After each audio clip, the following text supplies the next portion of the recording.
ಸ್ನೇಹಿತರೆ, ಇನ್ನು ಮುಂದೆ ನಮ್ಮ ಜೇಬಿನಲ್ಲಿರೋ ನೋಟುಗಳು ಮಳೆಯಲ್ಲಿ ನೆನೆದರೂ ಹಾಳಾಗಲ್ಲ. ಅಪ್ಪಿತಪ್ಪಿ ಪ್ಯಾಂಟ್ ಜೇಬಿನಲ್ಲಿ ಇದ್ದು ವಾಷಿಂಗ್ ಮಿಷಿನ್ಗೆ ಬಿದ್ದರೂ ಹರಿಯಲ್ಲ.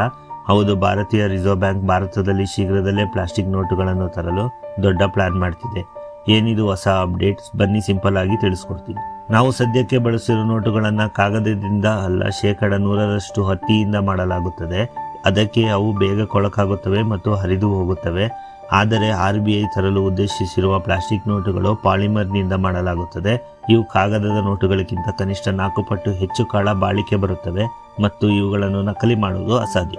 ವಾಸ್ತವವಾಗಿ RBI ಭಾರತದ 5 ವಿಭಿನ್ನ ಹವಾಮಾನವಿರುವ ನಗರಗಳಲ್ಲಿ ಕೊಚ್ಚಿ, ಮೈಸೂರು, ಜೈಪುರ, ಶಿಮ್ಲಾ ಮತ್ತು ಭುವನೇಶ್ವರ್ ಪ್ರಾಯೋಗಿಕವಾಗಿ ₹10 ಪ್ಲಾಸ್ಟಿಕ್ ನೋಟುಗಳನ್ನು ಚಲಾವಣೆಗೆ ತರಲು ಮೊದಲ ಹಂತದ ಸಿದ್ಧತೆ ಮಾಡಿಕೊಂಡಿದೆ. ಆದರೆ ನಮ್ಮ ದೇಶದ ATM ಯಂತ್ರಗಳನ್ನು ಪ್ಲಾಸ್ಟಿಕ್ ನೋಟುಗಳಿಗೆ ತಕ್ಕಂತೆ ಬದಲಾಯಿಸುವುದು, ಇವುಗಳನ್ನು ಮಡಚಲು ಸ್ವಲ್ಪ ಕಷ್ಟವಾಗುವುದು ಸದ್ಯಕ್ಕಿರುವ ಸವಾಲಾಗಿದೆ.